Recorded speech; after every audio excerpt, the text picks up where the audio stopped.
tradisi, insya Allah ketika masuk waktu Isya kita akan kumandangkan azan. Namun setelah azan dikumandangkan, kita mohon izin melanjutkan kajian beberapa saat dan nanti tetap akan kita tutup dengan sholat Isya berjamaah.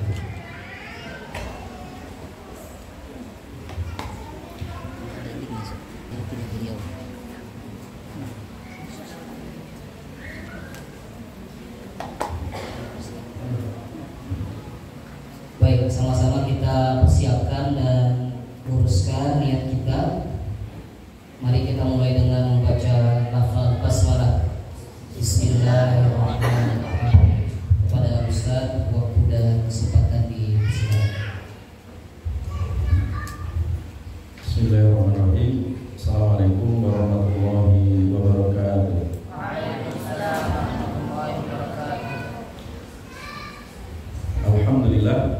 Innal hamdalillah nahmaduhu wa nasta'inuhu wa nastaghfiruh wa na'udzu billahi min shururi anfusina wa min sayyiati a'malina may yahdihillahu fala mudilla lahu wa may yudlil fala hadiya lahu. Asyhadu an la ilaha illallah wahdahu la syarika lahu wa asyhadu anna Muhammadan 'abduhu wa rasuluhu alladzi la nabiyya wa la rasula ba'dahu.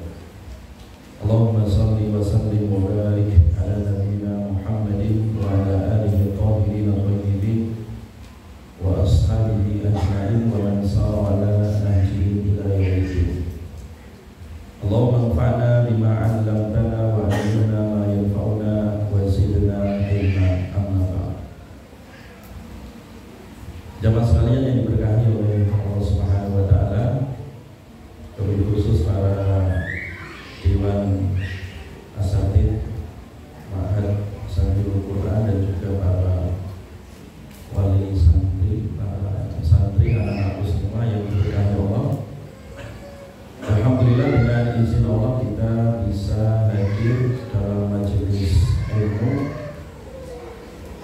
majelis yang insya Allah pada kesempatan ini kita akan mengkaji satu kitab tentang adab, ya, atau akhlak hamalatil Quran. Jadi adab, akhlak bagi para penghafal Al-Quran. Kitab ini adalah kitab hadis yang diriwayatkan oleh Imam Abi Bakar Muhammad bin Husain Al-Ajurri, termasuk ulama salafus saleh yang wafat tahun 360 Hijriah.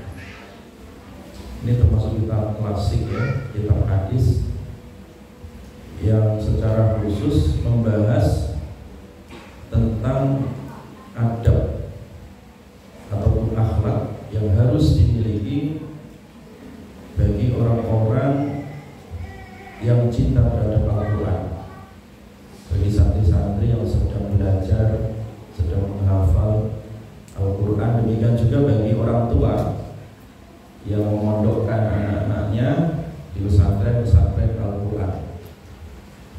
Maka hendaklah mengkaji kitab ini, ya, supaya tidak salah niat, tidak salah tujuan, apalagi salah jalan.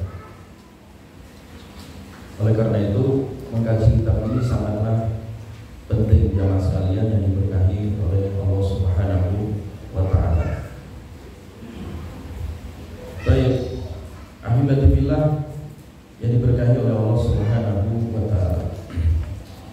Kita langsung saja mengkaji kitab ini. Nah, di dalam mukadimah musannif mengingatkan kepada kita tentang fadilah, keutamaan belajar dan juga menghafal kitab Allah. Karena orang-orang yang belajar, orang-orang yang membaca, orang-orang yang senantiasa mentadabburi kitab Allah, itu mereka adalah golongan orang-orang yang tidak pernah rugi. Innal ladzina yatluna kitaballah wa aqamus sholata wa anfaqu. Innal ladzina sesungguhnya orang-orang yang yatluna yang mereka membaca kitab Allah, kitabnya Allah, wa aqamus sholata wa aqamu dan mereka menegakkan as-shalat as-shalat, wa anfaqu dan mereka infak mimma dari apa razaqnahu telah kami rizkikan kepada mereka, sirra wa alaniyah, sirra dalam keadaan sendiri, wa alaniyatan dan dalam keadaan berada di keramaian saat sendiri atau bersama orang lain. Yarjuna tijaratan lan tabur. Yarjuna mereka adalah orang-orang yang mengharapkan tijaratan perniagaan lan tabur yang tidak pernah bangkrut ya, yang tidak pernah rugi. Ini dalam surat Fatir ya. Nah di dalam surat Fatir ini dibawakan oleh musannif ya, atau penulis kitab ini, bahwa orang-orang yang sudah menguatkan tekad dan niatnya untuk senantiasa menjaga kitab Allah, di sini dijanjikan oleh Allah orang-orang seperti itu tidak akan pernah rugi, tidak akan pernah bangkrut. Jadi Bapak Ibu sekalian yang mengeluarkan hartanya untuk membiayai anak-anaknya pondok di pesantren itu tidak akan hilang. Dan tidak ada sejarahnya bangkrut, tidak ada. Malah justru Allah akan mengganti yang lebih baik. Karena harta yang sesungguhnya itu adalah anak-anak kita ini. Anak itu adalah aset jariah. Ketika kita sudah meninggal dunia, kemudian kita meninggalkan keturunan yang saleh, itu pahala melalui doa-doa mereka, melalui Al-Quran yang mereka baca, yang mereka pelajari, menjadi ilmu yang manfaat, itu terus mengalir pahalanya. Sehingga Allah katakan tidak akan pernah bangkrut orang-orang yang seperti itu. Demikian juga anak-anakku semua yang sedang belajar, sedang menghafal, sedang mendalami Al-Quran dan kandungannya, itu juga tidak akan pernah rugi. Karena hari ini banyak orang-orang yang rugi. Ada seorang dokter dari Bandung ya, seorang profesional, menulis buku tentang kiat-kiat sukses kuliah di luar negeri, kuliah di barat ya, di Amerika ataupun di Eropa, di Inggris, di Jerman ya. Dia tulis itu bukunya bestseller, laris manis, dan termasuk 3 anaknya itu berhasil kuliah di luar negeri. Tapi kuliah ilmu yang sebenarnya tidak mengenalkan kepada Allah, ilmu barat gitu. Lulus jadi sarjana, punya pekerjaan ya, punya karir ya, tetapi tidak punya akhlak. Nah ketika ibunya atau istrinya itu meninggal ya, atau dalam keadaan sakit, anaknya disuruh pulang, nak kamu pulang, nak ibumu sakit. Alasannya sibuk, alasannya kerja, alasannya, jadi 3 anaknya tidak ada satupun yang kemudian hadir untuk mendatangi ibunya, padahal dalam keadaan butuh dijenguk ya, butuh ditalkin ya, butuh dirawat ya. Akhirnya sampai meninggal dunia ya, anak-anaknya tidak ada satupun yang menjenguk orang tuanya. Jadi bapak, akhirnya dia menyesal, sang dokter ini menyesal. Jadi ternyata salah didik, salah asuh. Selama ini pikirannya mendidik anak sukses itu kalau duitnya banyak, kalau pekerjaannya mentereng, ternyata keliru. Malah justru anaknya menjadi anak-anak yang durhaka karena jauh dari Al-Quran ya, jauh dari sentuhan kalamullah, hatinya jadi keras ya. Walaupun pintar hanya dari kecerdasan akal saja, tapi hatinya kotor atau hatinya keras, sehingga akhlaknya mengeras, tidak berbakti kepada orang tuanya. Nah itu rugi itu. Walaupun secara materi kelihatannya pekerjaannya, gajinya luar negeri, tapi secara moral jadi dia tidak punya akhlak ya, selama orang tuanya tidak berbakti, itu rugi namanya. Jadi oleh karena itu orang-orang yang dekat dengan Al-Quran ya, itu tidak akan pernah rugi ya. Baik orang tuanya tadi yang menyekolahkan, memondokkan anaknya di pesantren Quran, atau anak-anak santri yang kemudian menghafal ya, kemudian mendalami kandungan isi Al-Quran itu juga tidak akan pernah merugi. Tapi jemaah sekalian yang diberkahi oleh Allah. Kemudian firman Allah juga di dalam surat Al-Isra, Inna hadzal Qur'ana yahdi lillati hiya aqwam. Nah, ini juga musannif menukil ayat ini. Sesungguhnya ini Al-Quran menunjukkan terhadap jalan yang lurus ya. Jadi artinya kalau kita ingin meluruskan diri kita, anak-anak kita, keluarga kita, ya dengan Al-Quran.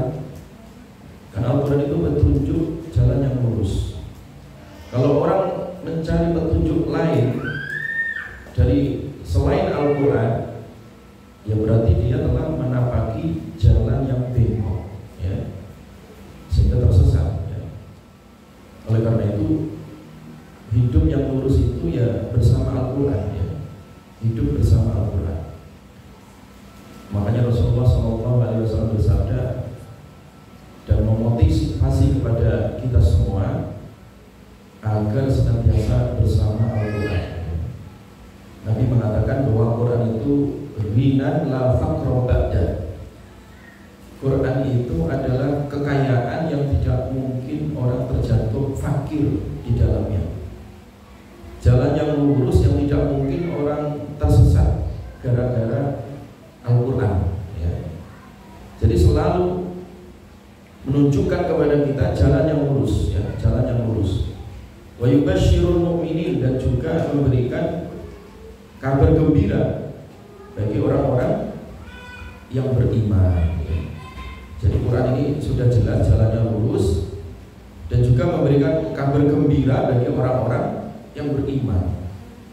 Nah, orang beriman yang seperti apa sifatnya? Alladzina ya'maluna sholihati anna lahum ajran kabira. Yaitu orang-orang yang beriman yang ilmu dan imannya itu diwujudkan dalam bentuk amal. Jadi orang menghafal Al-Quran itu tidak sekedar dihafal ya, tidak sekedar dibaca, tetapi juga harus diamalkan kandungan isinya sehingga menjadi bentuk amal soleh. Jadi menjadi sikap ya, menjadi akhlak dalam kehidupan nyata, kehidupan sehari-hari. Alladzina ya'maluna shalihat ya, yaitu orang-orang yang mereka melakukan amal soleh. Dia diberikan kabar gembira anna lahum ajran kabira, bahwasanya bagi mereka itu adalah pahala yang besar ya, pahala yang agung. Demikian juga firman Allah di dalam surat Al-Isra lagi ayat 82, wa nunazzilu minal qur'ani ma huwa shifaa'un wa rahmatul lil mu'minin. Dan kami turunkan Al-Quran. Nah, Al-Quran itu salah satu fungsinya adalah ma huwa shifa'. Apa yang di dalam Al-Quran itu sebagai syifa, sebagai obat ya, sebagai penyembuh ya, sebagai sarana untuk menerapi, jadi terapi daripada segala macam penyakit ya, baik penyakit fisik maupun penyakit hati atau penyakit mental. Jadi obat ya, obat penawar ya, dari racun-racun kehidupan ya. Obat dari segala obat itu Al-Quran ya. Hati yang sedang sedih baca Al-Quran sembuh ya. Badan yang sedang panas demam ya, diruqyah pakai Al-Quran, bacain surat Al-Falaq, An-Nas, ya, Mu'awwidzatain ya. Badan yang terkena sihir misalkan ya, itu juga sama ya, diruqyah pakai Al-Quran, insya Allah sembuh ya. Termasuk ya rumah yang di dalamnya ya dibacakan Al-Quran, itu juga akan dijaga oleh Allah Subhanahu wa taala. Iqra'ul Baqarah fa inna qira'ataha barakah wa la yastati'u hal batalah. Jadi bacakanlah surat Al-Baqarah ya. Jadi rumah-rumah kalian jangan dibiarkan sepi kayak kuburan ya. Bacakan surat Al-Baqarah, karena ketika dibacakan surat Al-Baqarah itu Allah berikan keberkahan ya. Jadi kalau rumahnya pengen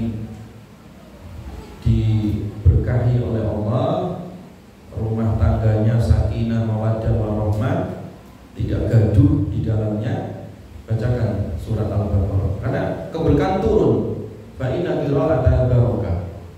Wala yastati'u hal batalah, dan tidak akan masuk al batalah, sihir ya. Sihir tidak akan masuk ke dalam rumah yang dibacakan surat Al-Baqarah. Itu artinya Al-Quran sebagai syifa ya, sebagai penawar dari segala macam penyakit ya, baik penyakit fisik tadi ataupun penyakit mental ataupun gangguan-gangguan dari setan tadi ya. Tapi mahibati fillah yang diberkahi oleh Allah.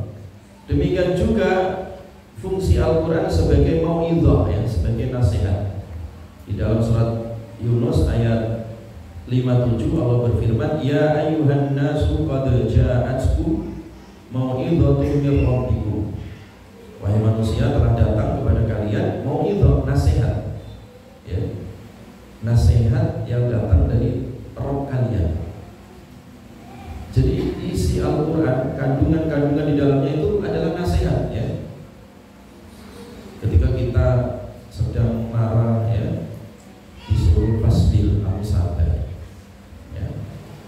Ketika kita sedang sedih, la tahzan innallaha ma'ana, jangan kamu sedih, sesungguhnya Allah bersama kita. Artinya nasihat gitu, nasihat.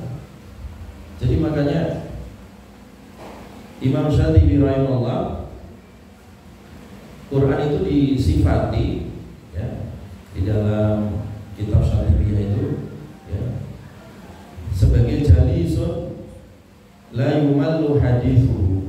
Jadi Quran itu sebagai teman duduk ya, teman yang bisa diajak bicara ya, yang tidak membosankan. Jadi sesungguhnya teman yang tidak pernah membuat kita bosan, tidak pernah membuat kita jenuh atau jemu, itu hanya Al-Quran gitu. Mungkin kalau kita duduk sesama manusia karena jenuh juga gitu, duduk di depan TV jenuh, duduk di depan apa lagi, mainan jenuh.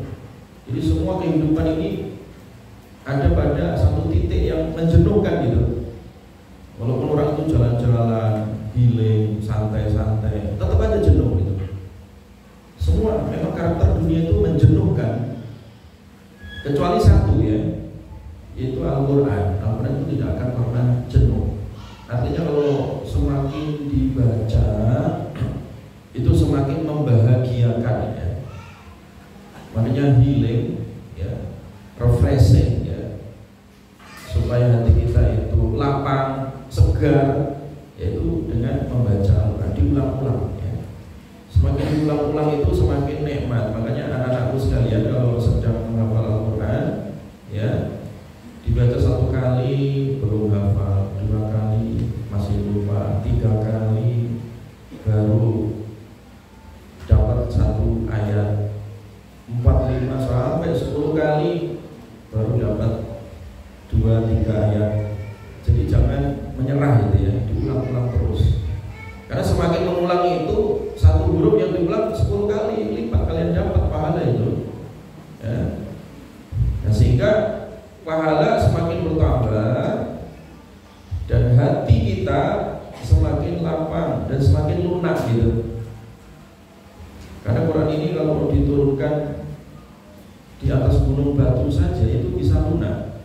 Law anzalna hadzal Qur'ana 'ala jabalin la ra'aitahu khashi'an. Iya kan? Kalau seandainya Quran ini diturunkan di atas gunung batu, itu dituruni Al-Quran bisa lunak itu, bisa khusyuk itu batu itu. Ya. Apalagi hati manusia gitu kan. Sekeras-kerasnya hati manusia itu akan lunak ya ketika sering dibacakan apa? Al-Quran tadi. Makanya Quran itu isinya mau'idhah tadi, isinya adalah apa? Mau'idhah.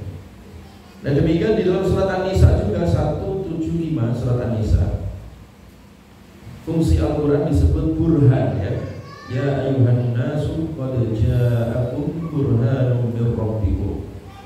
Ya, jadi Al-Quran itu sebagai burhan, sebagai tanda, sebagai bukti ya, sebagai alamat ya. Jadi makanya kalau orang itu dia ahli Quran, itu sebagai bukti ya, sebagai tanda. Jadi orang yang ahli Quran menyatu dengan Al-Quran, itu Allah Subhanahu wa Ta'ala memberikan ciri khasnya di dalam hatinya, ya.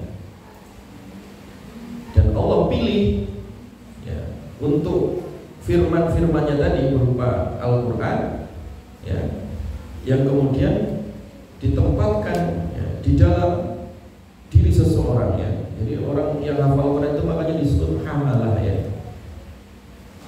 Jadi hamalah itu artinya orang yang mengandung, sebenarnya dari kata hamil, ya, mengandung. Nah, kenapa orang yang hafal Quran itu disebut hamalah, mengandung Al-Quran? Karena di mana-mana, dimanapun dia berada, Quran itu bersama dirinya. Tidak harus buka laptop dulu, tidak harus buka buku dulu. Hafalannya mengalir di dalam jiwanya, ya. Di dalam dirinya ada Al-Quran, ya. Makanya Allah tidak akan mengazab orang yang hafal Al-Quran, ya. Ketika Al-Quran itu memang betul-betul diamalkan, ya. Ketika Al-Quran itu betul-betul apa? Diamalkan. Jadi oleh karena itu sebagai burhan tanda, ya. Al-Quran itu sebagai tanda kebenaran bahwa apa yang disampaikan oleh Allah Subhanahu wa Ta'ala itu benar adanya. Tidak ada kepalsuan, tidak ada kebohongan, ya. Oleh karena itu, di sini musannaf kemudian setelah menyampaikan tentang fadilah dan fungsi-fungsi Al-Quran sebagai burhan, sebagai mau'idhah, sebagai syifa, maka tugas kita adalah wa'tasimu bihablillah, ya, hendaklah kalian berpegang teguh terhadap talinya Allah, jami'ah secara keseluruhan. Jadi pegang teguhlah. Jadi ibaratnya Al-Quran itu kayak tali itu. Kita yang di bumi, kalau kepengen mi'raj, artinya sampai amalan kita ke langit, talinya itu pakai Al-Quran. Karena Al-Quran itu talinya Allah Subhanahu wa Ta'ala. Ketika kita berpegang pada talinya Allah, ya tidak akan kepleset, ya. Tidak akan hanyut, tersesat, ya. Makanya berpeganglah terhadap Al-Quran itu, yang Al-Quran adalah talinya Allah Subhanahu wa Ta'ala. Sudah ada, ya? Kita ada dulu.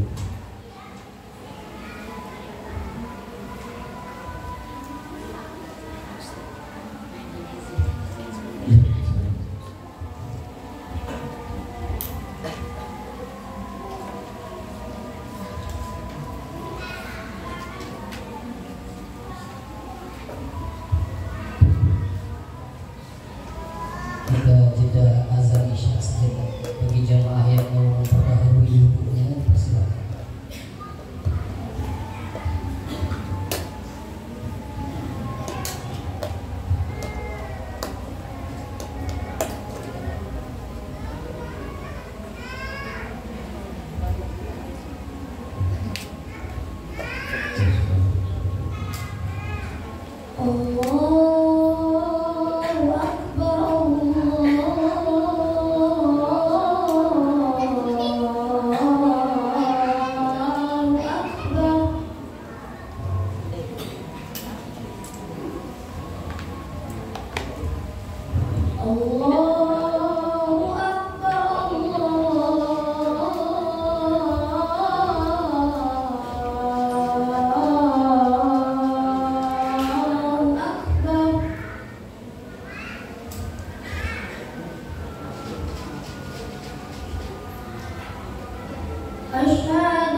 Baik, kita lanjutkan ya.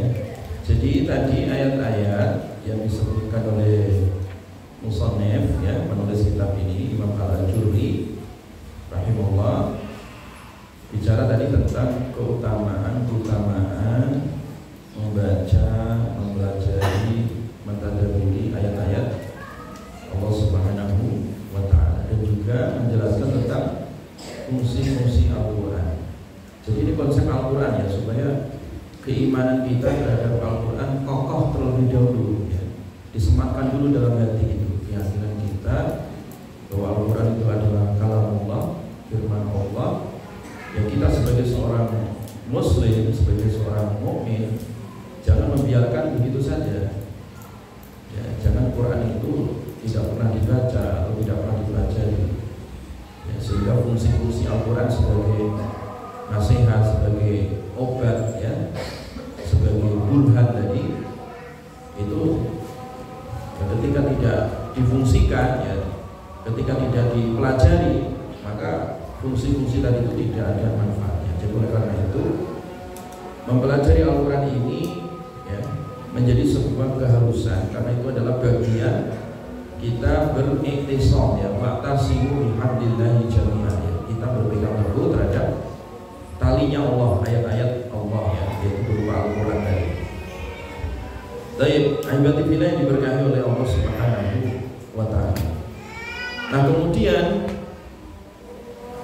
kita langsung bacakan ya hadis tadi. Kalau tadi ayat-ayatnya sudah, kemudian kita coba bacakan ya hadis yang pertama yang disebutkan oleh musannif, yang diriwayatkan oleh musannif Imam Al-Ajurri ini. Yang pertama, hadis yang diriwayatkan dari Abdullah bin Mas'ud ya, radhiyallahu anhu. Ini masih berkaitan tentang Al-Qur'an ya. Karena ini masalah adab terhadap Al-Qur'an, maka yang pertama disebutkan itu ya tentang fadilah, keutamaan ya Al-Qur'an. Dan kemudian sikap kita terhadap Al-Qur'an. Dari Abdullah bin Mas'ud radhiyallahu anhu. Nah, di sini diriwayatkan dari Abdullah bin Mas'ud. Nah, di dalam riwayat itu disebutkan la tansuhu nasrat daqal wa la tahudduhu hadda syi'a kifu 'inda ajaibihi wa harriku bihil quluba wa la yakun hammu ahadikum akhir surah. Dalam riwayat Ibnu Mas'ud ini dijelaskan la tansuru nasrat jabal, la tansuru, jangan kalian ya, meniupnya. Jadi kalau membaca Al-Quran atau mempelajari Al-Quran itu jangan seperti orang yang meniup gandum ya, atau meniup tepung ya, kayak orang nasrat jabal ya. Jadi kalau gandum ataupun tepung gitu ya, itu kalau orang ingin memasak ya, itu biasanya ditiupi dulu gitu kan. Nah, ketika gandum atau tepung itu ditiup kan, dia tersebar, terbang kemana-mana gitu ya. Nah, demikian juga itu perumpamaan ya, kalau terhadap Al-Quran itu jangan seperti orang niup gandum atau niup tepung ya. Hilang begitu saja, lepas begitu saja, terbang, hilang ya, tersebar kemana-mana gitu. Artinya apa? Kalau kita menghafal Al-Quran ya, jangan sekedar distorkan saja. Hari ini setor, anak-anak setor, sehari dapat 2 halaman atau 1 pojok, setor lagi, besok setor lagi, setor, nggak pernah dimurajaah ya, nggak pernah diulang-ulang. Akhirnya terbang aja begitu, hilang hafalannya, menguap gitu. Jangan seperti itu. Atau membacanya sekedar lewat saja, yang penting khatam ya. Ya, jangan seperti itu ya. Jadi adab kita terhadap Al-Quran itu jangan seperti orang yang niup tepung atau niup gandum ya, yang hanya sekedar lewat, sekedar hilang, menguap gitu ya. Tidak ada yang bisa diambil gitu. Jangan seperti itu ya. Maka akhlak kita terhadap Al-Quran itu Kifu inda ajaibihi, hendaklah kalian berhenti inda ajaibihi, ketika sampai kepada ajaib ya. Ajaib itu perkara-perkara yang mentakjubkan. Artinya gini, kalau kita membaca Al-Quran, itu setiap ayat yang kita baca itu mengandung ajaib ya. Ajaib itu perkara-perkara yang mentakjubkan hati kita ya. Dibaca, kemudian ditadaburi, apa sih makna kandungan ayat ini ya. Afala yatadabbaruna al-Quran ya. Makanya kita disindir oleh Allah, apakah mereka tidak mentadaburi Al-Quran ya. Karena semakin kita mentadaburi Al-Quran itu banyak sekali ajaib, keajaiban ini ya. Ya. Kalau kita itu betul-betul ya memahami dan kita berhenti dari setiap ayat yang kita baca, kemudian kita pelajari, kita tadabburi makna kandungan dari ayat ini seperti apa ya. Itu pasti ada perkara-perkara yang itu mentakjubkan ya, di dalam kehidupan kita ya. Jadi di dalam kehidupan kita itu semakin membaca Al-Quran itu banyak hal-hal yang bisa kita pelajari dari suatu ayat ya. Dari sebuah ayat itu adalah pelajaran bagi kehidupan kita. Waharriku bihil quluba, waharriku, dan gerakkanlah kalian bihi dengan Al-Quran tadi, al-quluba, hati ya. Jadi kalau kita membaca Al-Quran itu tidak hanya berhenti sampai di lisannya tilawah ya, tetapi hatinya kosong, nggak boleh itu. Jadi adab Al-Quran itu harus disatukan antara bacaan lisan dan juga bacaan hati kita. Artinya begini, kalau kita sedang membaca iyyaka na'budu wa iyyaka nasta'in ya, itu di lisan kita kan bunyinya iyyaka na'budu ya. Nah di dalam hati kita harus paham apa sih makna iyyaka na'budu itu. Iyyaka na'budu, hanya kepadamu na'budu, kami menyembah ya Allah, wa iyyaka, dan hanya kepadamu nasta'in, kami memohon apa? Pertolongan. Jadi bacaan lisannya itu sampai meresap di dalam hatinya. Jadi ketika kita membaca iyyaka na'budu, hanya kepadamu ya Allah aku menyembah, berarti kita harus membuang di dalam kehidupan kita sesembahan dari selain Allah. Kita harus menjauhi Tuhan-Tuhan palsu itu, kesyirikan-kesyirikan yang itu mengotori akidah tauhid kita ya. Hanya kepada ya Allah aku menyembah ya. Jadi kalau hanya kita sujud kepada Allah, ya jangan sujud kepada selain Allah ya kan. Masih banyak dalam kehidupan kita ya sujud kepada Allah, tapi juga masih berangkat atau pergi atau bertanya kepada dukun paranormal. Nah ini berarti kan belum iyyaka na'budu. Nah itu yang dimaksud dengan tadi ya, kita membaca Al-Quran tidak hanya berhenti pada lisan, tetapi juga gerakkan hati. Wa harriku bihil qulub, gerakkan hati kalian ya. Wala yakun hammu ahadikum akhir surah, jangan dan tidaklah ya, atau janganlah hammu ahadikum ya, hammu ahadikum, cita-cita kalian akhir surah, selesai pada akhir surah. Jadi kalau baca Quran itu jangan hanya sekedar mengejar khatam ya. Memang betul kita diperintahkan untuk mengkhatamkan Al-Quran, tapi itu bukan tujuan akhir ya. Tujuan akhirnya itu Al-Quran itu membekas ya di dalam hati kita. Itu tujuan akhirnya. Makanya diingatkan dalam riwayat ini, jangan tujuan akhir kalian membaca atau menghafal Al-Quran itu hanya berhenti pada selesai. Udah selesai suratnya, udah khatam Qurannya. Jangan seperti itu. Karena apa? Karena kalau hanya tujuannya yang penting khatam, demikian juga orang tua ya. Jadi jangan sampai orang tua itu apa ya, tujuannya yang penting khatam anaknya, jangan.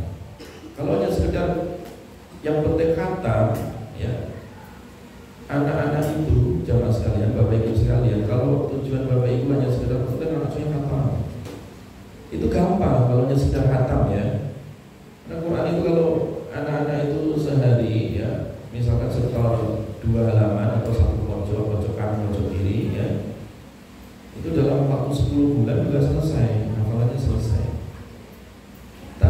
tujuannya yang penting khatam, ya, sehingga dia udah khatam, akhirnya santai-santai, nggak murojaah. Seminggu saja pulang ke rumah hilang semua itu hafalannya. Ya 30 juz itu bisa terbang kayak tadi, kayak tepung tadi, kata Ibnu Mas'ud, kayak tepung yang begitu, gitu kan. Jadi akhirnya terbang kemana-mana. Quran itu begitu, ya. Quran itu kalau nggak diikat, ya terbang kayak tepung tadi, kayak debu ya, atau kayak tadi yang ditiup gitu ya, sehingga terbang kemana-mana. Ya, Quran itu seperti itu. Kalau hanya tujuannya itu hanya sekedar baca, sekedar khatam. Ya. Maka oleh karena itu Nabi SAW dulu ya memberikan metode kepada para sahabat. Ya, memang kita dianjurkan sebenarnya sampai khatam. Iqra'ul Quran fi syahrin. Kamu baca Quran yang khatamkan setiap sebulan sekali. Khatam. Jadi satu hari satu juz ya. Nah sahabat itu saking semangatnya karena memang hati mereka cinta sekali sama Quran. Ya Rasulullah, ini ajidu kuwa, saya kuat ya Rasulullah, boleh gak ditambah? Kata Nabi, Iqra'ul Quran fi isyrin. Kalau gitu kamu khatamin Quran setiap 20 hari sekali. Nah, sahabat belum berubah, setiap 20 hari sekali khatam mereka itu. Nah saking semangatnya sahabat, kami minta tambah, boleh gak ya Rasulullah? Maka Nabi membuatkan target waktu. Iqra'ul Quran fi 15. Kamu baca Quran setiap 15 hari khatam. Berarti sehari berapa juz? 2 juz. Sahabat minta tambah lagi, ya Rasulullah, ini ajidu kuwa, saya kuat ya Rasulullah, boleh gak kalau lebih daripada itu? Nabi membuat waktu lagi. Iqra'ul Quran fi 10. Kalau begitu baca Quran setiap 10 hari khatam. Berarti sehari berapa? 3 juz. Sahabat minta tambah lagi. Nah inilah hebatnya sahabat ya. Sahabat itu apa ya? Sahabat Nabi itu saking cintanya terhadap Al-Quran itu, semakin sering, semakin banyak yang dibaca itu semakin cinta gitu. Ya itu sahabat karena hatinya bersih gitu. Sehingga sahabat Musa mengatakan, "Lau tawlat qulubukum ma syabi'at min kalami rabbikum."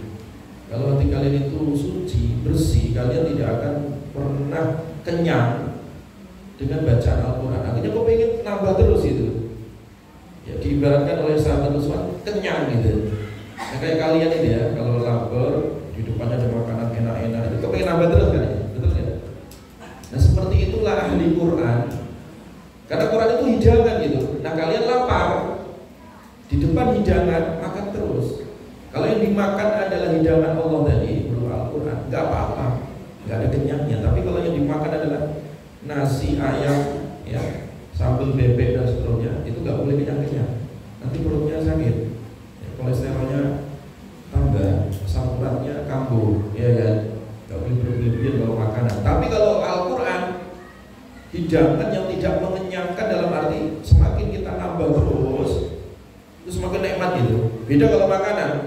Kita lapar, makan, kenyang, nambah terus, muntah, ya, nggak enak itu makanan.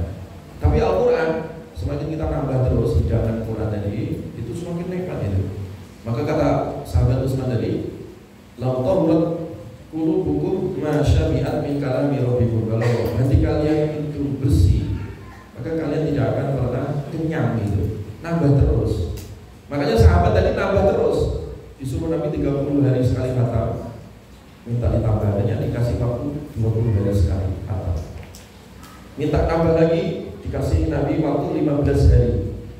Dikasih 15 hari, minta tambah lagi, akhirnya 10 hari. Dan yang terakhir, ya, kemudian Nabi SAW ya, menjanjikan kepada sahabat, Iqra'ul Quran fi sab'in, ya. Bacalah, khatamkan Al-Quran itu setiap 7 hari sekali. Setiap 7 hari apa? Sekali. Ya. Ya. Setiap 7 hari apa? Sekali.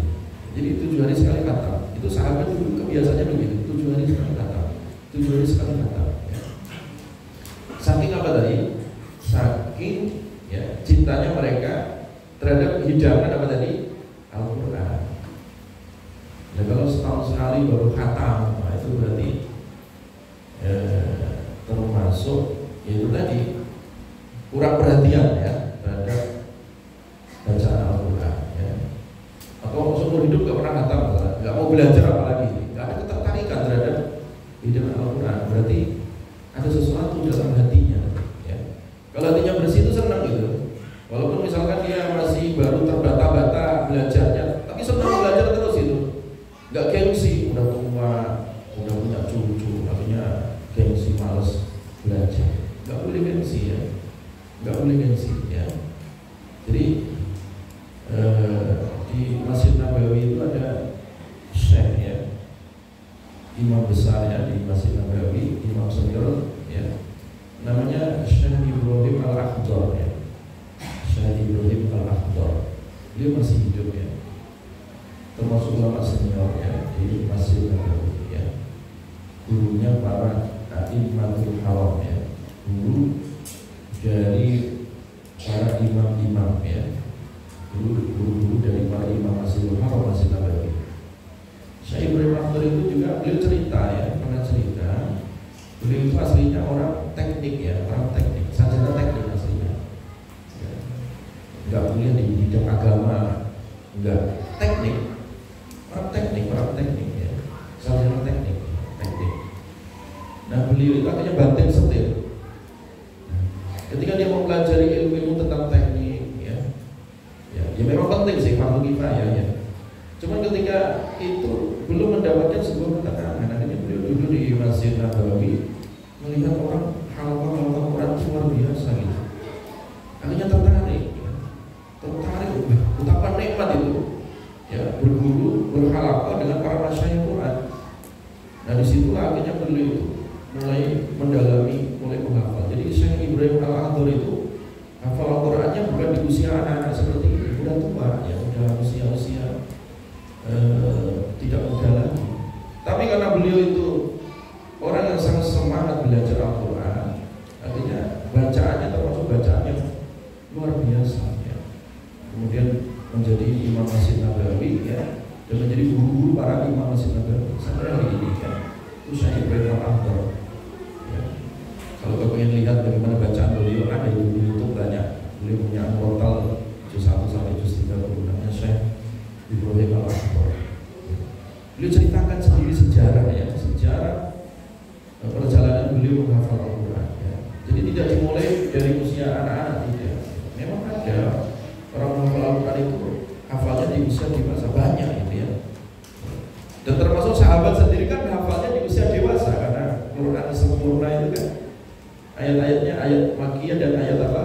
Madaniyah. Ya rata-rata usia hafal Quran ya kayak Abu Bakar, Umar, Utsman ya, bukan di usia anak-anak seperti kalian.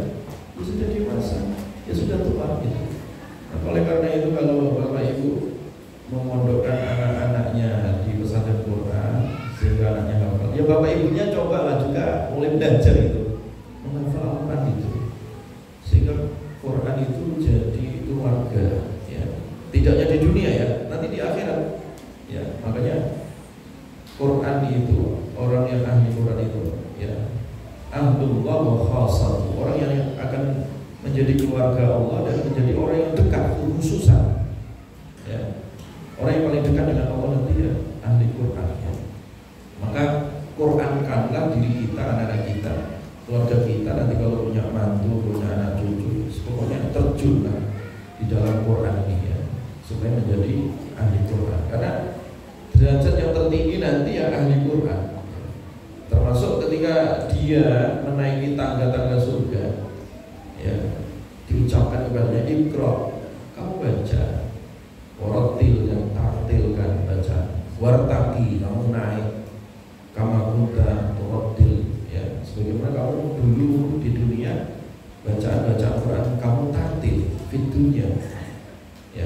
Fa inna akhiral manzilatika inda akhiri suratin atau inda akhiri ayatin taqra'uha.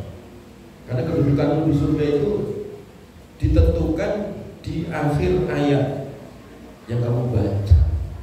Artinya kalau orang itu bacaan Qurannya banyak gitu ya, hafal Quran ya mentok paling tinggi ya, derajatnya di akhir ayat yang dia baca. Kalau berhenti di akhir ayat dari Al-Fatihah sampai An-Nas paling tinggi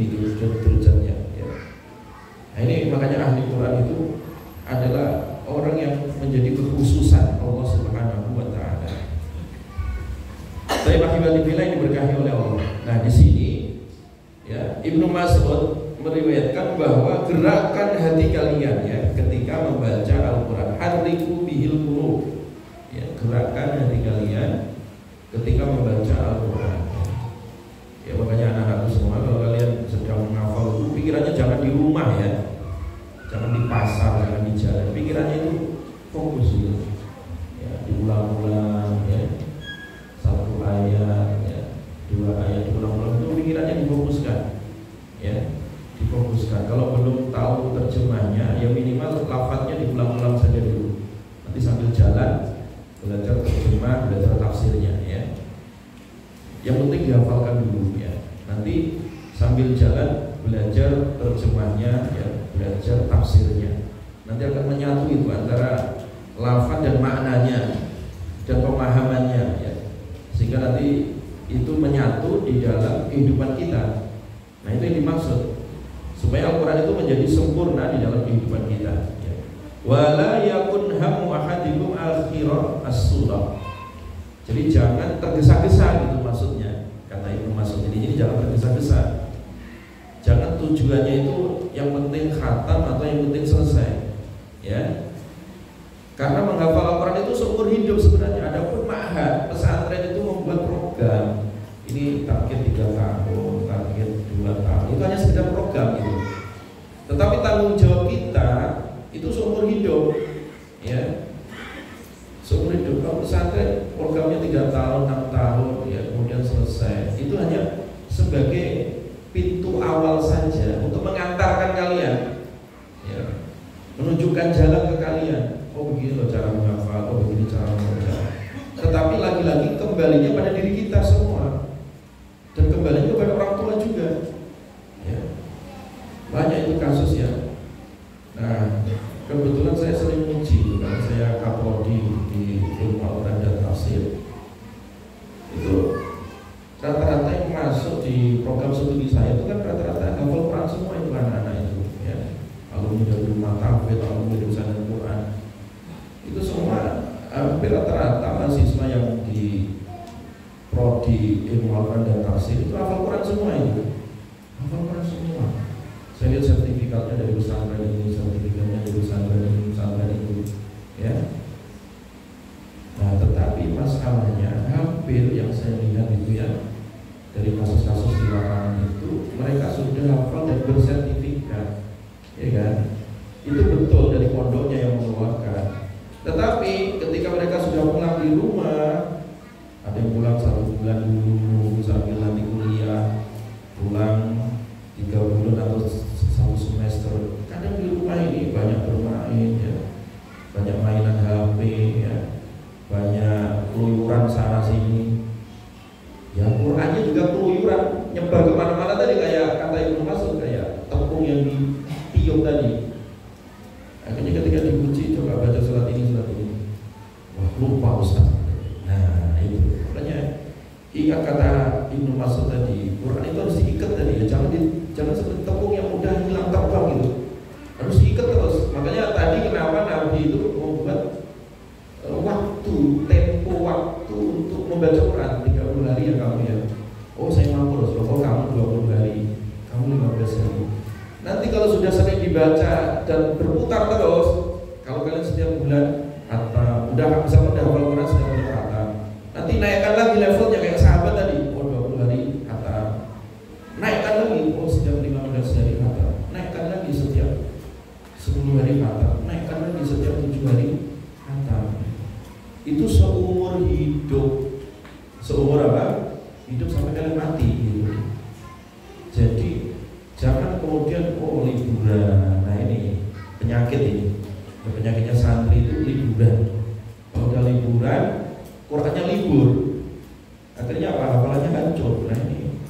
Maka oleh karena itu, Bapak Ibu juga di rumah itu jangan mindset anak-anak kita itu liburan. Itu keliru itu. Ya memang ya Ustaznya butuh istirahat dalam arti program-program itu memang butuh libur, karena memang yang namanya manusia itu ada hari raya, ada tanggal merah, ada ini, ada itu. Memang secara formal itu ada libur, tetapi untuk diri kita yang harus ditanamkan ke anak kita, Quran itu gak ada libur. Nah, ya selama kalian dimanapun, di pondok, di rumah, ya tetap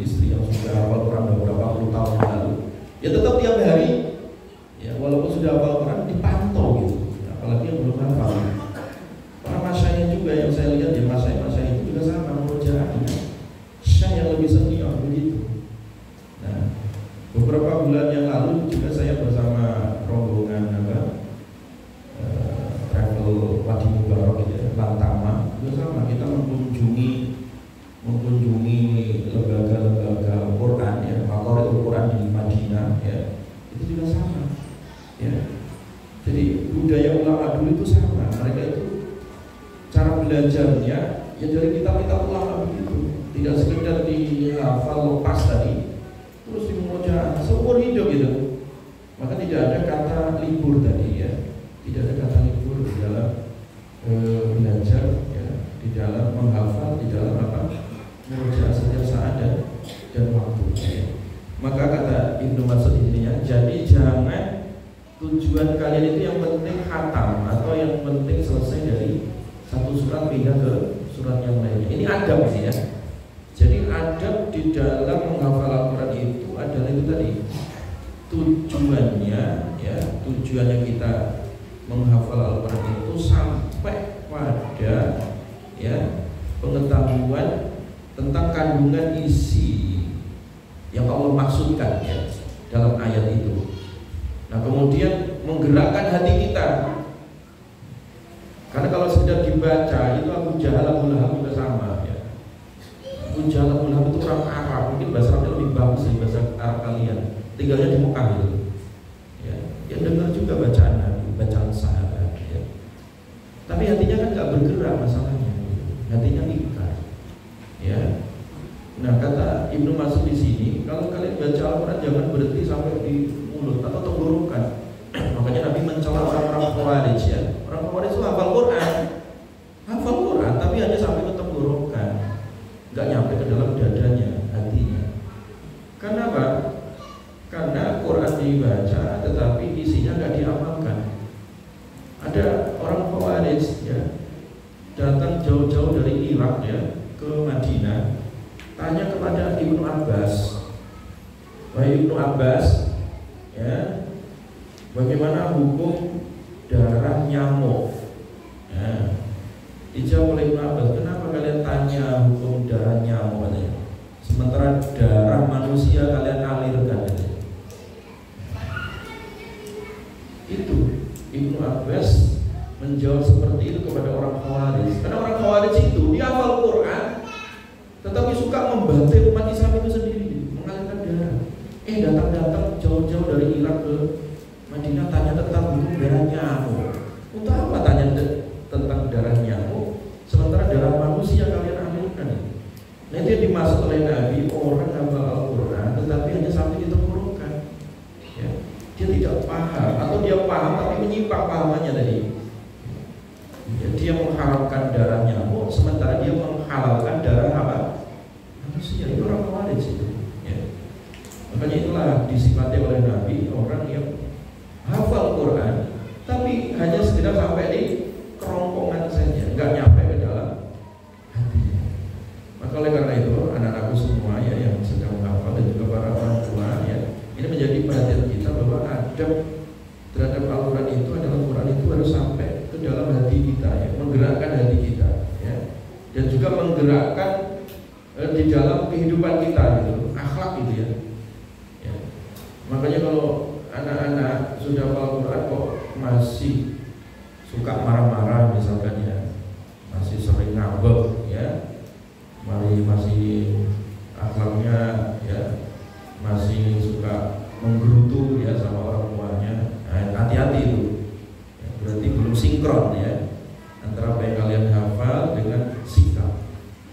Makanya yang tugas pesantren itu adalah mensinkronkan tadi, memadukan tadi ya, antara ajaran bacaan Al-Quran dengan sikap ya.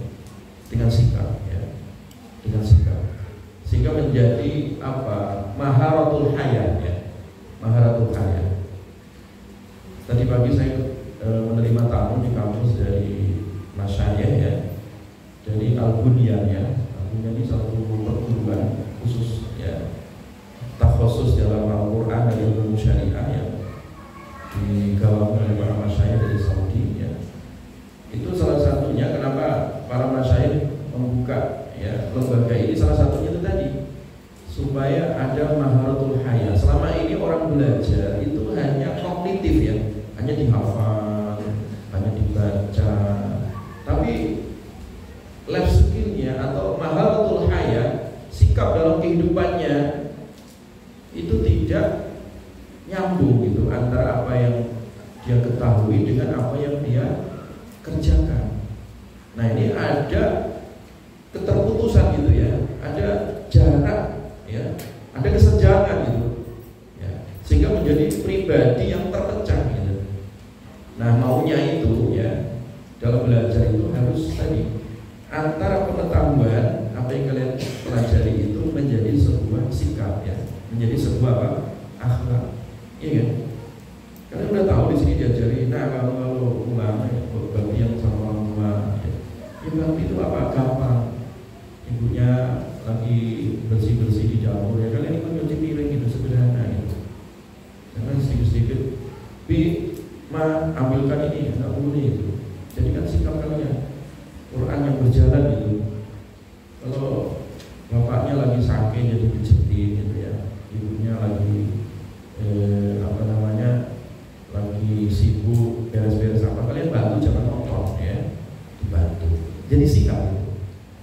Di rumah banyak sampah ya jangan ditonton, langsung diambil, masukkan tong sampah dibuang, jangan numpuk sampah di rumah. Ada hal-hal yang sedikit sepele dimulai itu dalam bentuk sikap, itu Quran itu. Makanya Nabi itu ketika disifati oleh Ibunda Aisyah radhiyallahu anha, ketika beliau ditanya, "Kaifa kana khuluqu Rasulillah sallallahu alaihi wasallam?" Wahai Ibunda, bagaimana sih akhlak Nabi itu? Dijawab oleh Ibunda, "Afala taqra'ul Quran?" Kamu baca Quran kan? Kamu baca Quran kan? Ya kita baca. Maka Ibunda Aisyah radhiyallahu anha mengatakan, "Kana khuluqul Quran." Nabi itu adalah akhlaknya Al-Quran. Quran yang berjalan itu Nabi. Dari hal-hal yang sederhana itu Nabi Quran ya. Artinya diwujudkan dalam bentuk sikap itu. Contoh yang paling sederhana ya, disebutkan oleh Imam At-Tirmidzi dalam kitab Asy-Syama'il. Contoh yang paling sederhana. Kenapa Nabi itu disebut akhlaknya Quran? Karena seakan-akan ketika orang melihat Nabi itu kayaknya Quran yang berjalan gitu. Isinya kandungan Al-Quran ada pada diri Nabi. Suatu ketika Nabi itu lapar, pulang ke rumah, tanya pada istrinya, adakah lauk di rumah? Karena istrinya tidak ada ya Rasulullah, ilal khal ya, kecuali cuka. Di rumah tidak ada apa-apa, adanya cuma cuka. Kira-kira anak-anakku semua di rumah tidak ada lauk, ya, cuma di situ ada nasi saja. Makan nggak kalian? Setuju, makannya nggak makan. Nah, kata Nabi tadi, ada kalau di rumah nggak ada, kecuali apa? Cuka. Apa yang dikatakan oleh Nabi?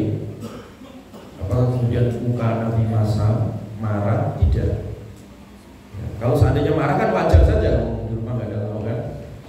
Tetapi tidak dilakukan oleh Nabi. Nabi mengatakan ni'mal udmi al-khal ya, sebaik-baiknya lauk adalah cuka. Emang kalian doyan makan nasi sama cuka? Enggak kan? Tapi inilah akhlak Nabi ya. Nabi itu apa adanya gitu dimakan ya. Akhirnya Nabi ya makan lauknya apa tadi? Cuka, bukan ayam goreng ya. Tapi lauknya apa? Cuka. Nabi akhirnya makan dan sambil memuji sebaik-baiknya lauk adalah apa tadi? Cuka ya. Jadi cuka yang kecut ya, yang masam itu jadi manis gara-gara akhlaknya Nabi SAW. Makanya itulah yang disebut Nabi tidak pernah mencela makanan, tidak pernah mencela apa? Makanan. Itu kan akhlak kan ya? Akhlak. Sederhana kan ya? Kalian biasa di rumah makannya yang enak, di sini makannya sederhana. Tiap hari tempe goreng ya, tiap hari kerupuk misalnya. Makanan apa? Enggak boleh begitu. Itu akhlak ya. Jadi makan aja gitu, alhamdulillah. Ya kan? Ada makanan. Kalian kalau ingat anak-anak Palestina sekarang cari air aja ngantri berjam-jam. Ya kalian air tinggal pakai di sini, ya kan? Betul kan? Makan tinggal nyedok saja, gitu. Betul kan? Ya mereka anak-anak Palestina, ya Allah ya kan, ya kelaparan. Ada yang mati sampai jadi tengkorak, itu saking kurusnya. Ya. Nah sekarang kalian makan di sini tinggal nyedok. Bersyukur, qanaah. Itu akhlak namanya apa? Akhlak. Ya, jangan hafal Al-Quran tapi akhlaknya ugal-ugalan. Tidak boleh itu. Harus menyatu antara Quran dengan diri kita. Diwujudkan dalam bentuk apa tadi? Akhlak. Dalam bentuk akhlak dari mulai yang paling apa? Sederhana. berapa ini? Bisa? Jangan bisa. Oh, ya, masih belum. Ada pertanyaan monggo, Bapak Ibu kalau ada, atau anak-anakku semua yang kalau ada pertanyaan sebelum kita tutup. Ini baru satu riwayat yang nanti kita lanjutkan di kajian yang berikutnya. Jadi nanti kita akan mempelajari kurang lebih 97 hadis ya nanti ya, terkait tentang adab ya terhadap Al-Quran, adab ketika kita menghafal Al-Quran. Jadi sekitar 100-an hadis insya Allah ya. Silakan kalau ada yang bertanya. Dipersilakan dari jemaah, mungkin yang ikhwan maupun yang akhwat, kalau ada pertanyaan tentang materi yang telah disampaikan oleh Ustaz. Yang ikhwan, bapak-bapak, mas-mas, hadirin sekalian, ada yang ingin bertanya dari santri maupun wanita undangan?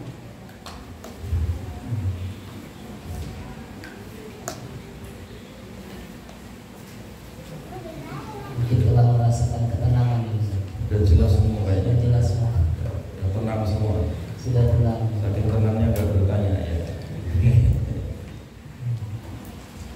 Baik, nanti ke depan mungkin kalau mau tanya malu ya ditulis saja ya, ditulis terus ditaruh di depan ya. Nanti kalau memang nggak berani bicara anak-anak semua atau Bapak Ibu tulis juga nanti untuk kajian-kajian berikutnya ditulis ya, mau ditulis terus nanti dikumpulkan di sini, nanti bisa dijawab dari pertanyaan itu.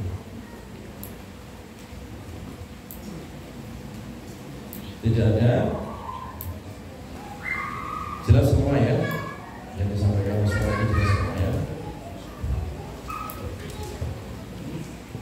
Dari ibu-ibu ada pertanyaan, Bu? Jamaah akhwat. Ya, insyaallah kajian bersama Ustaz Ahmad Alim kita akan rutinkan sebulan sekali, dan nanti kita akan informasikan kembali setiap waktu pelaksanaannya.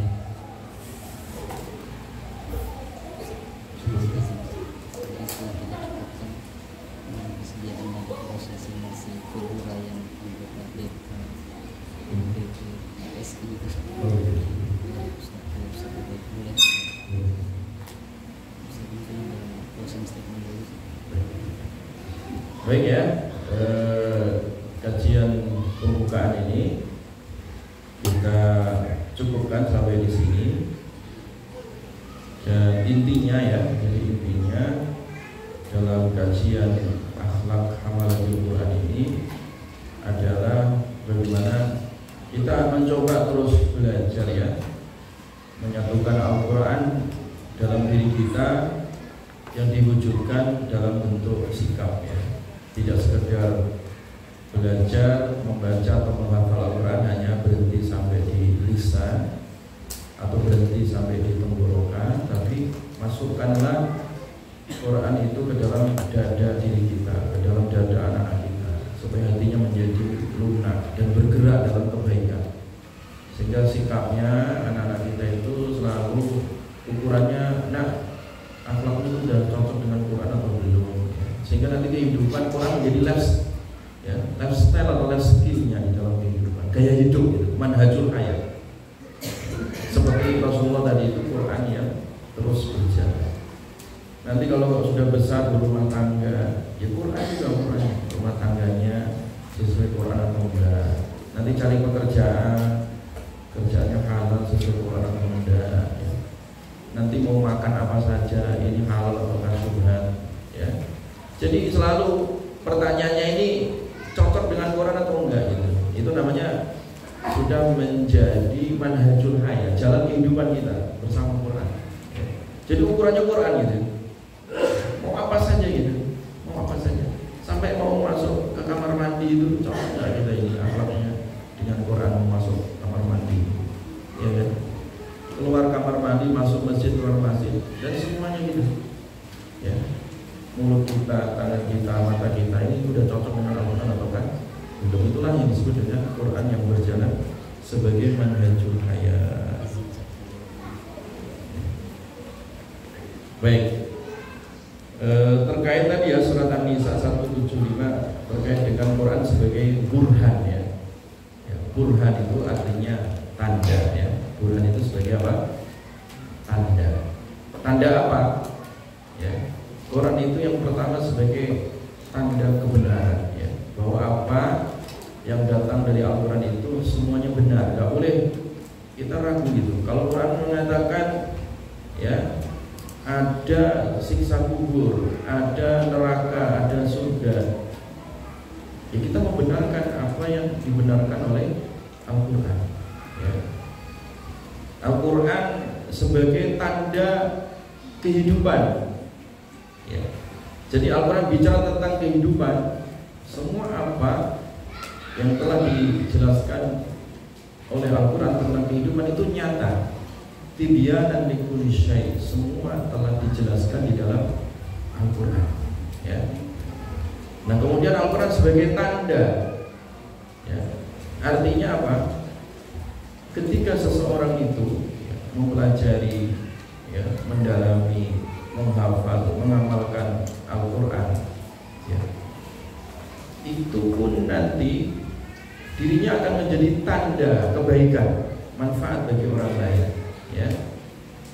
Karena kalau tadi Quran itu diamalkan ya, itu menjadi tanda kesolehan dirinya dan juga tanda kebaikan manfaat bagi orang lain.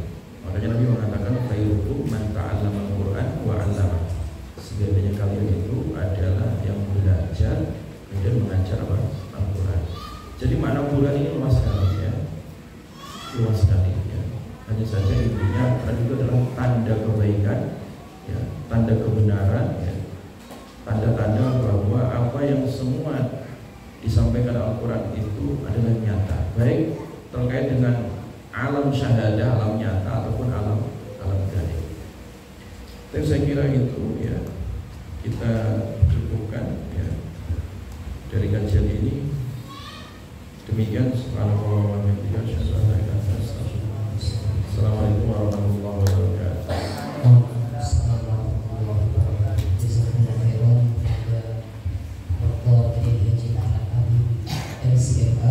Atas materi yang telah beliau sampaikan.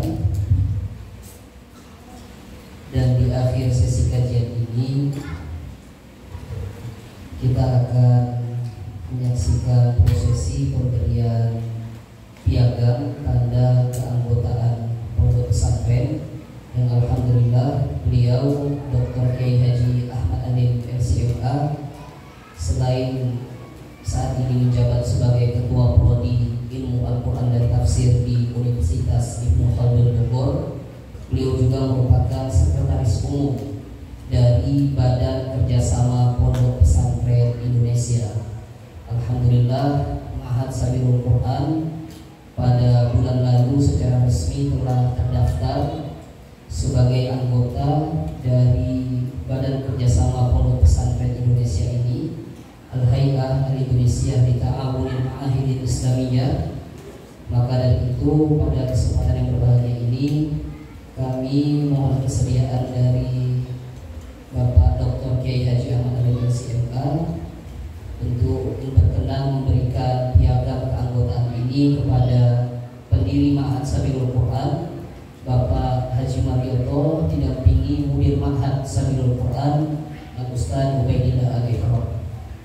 Kepada Ustaz dan kepada Bapak Marioto dan Saudara diperkenankan untuk berdoa.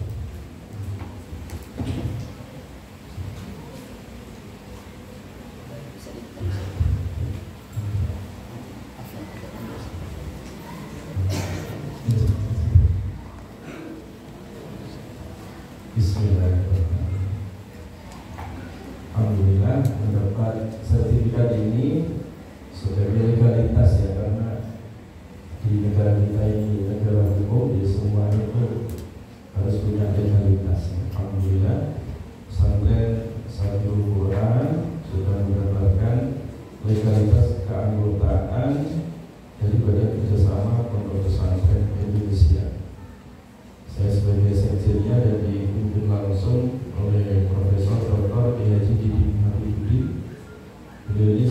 sekaligus wakil dari Majelis Pertimbangan Ulama Indonesia. Insya Allah sertifikat ini sebagai legalitas keanggotaan, dan Bapak Ibu semua nggak usah khawatir, aman insya Allah memondokkan anak-anaknya di Sabilul Quran. Jazakallahu khairan.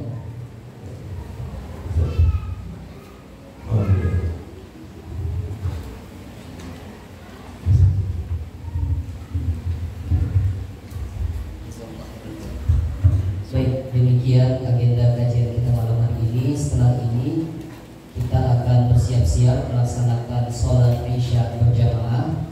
Kepada para akhwat bisa mengikuti sholat berjamaah di tempat yang telah disediakan.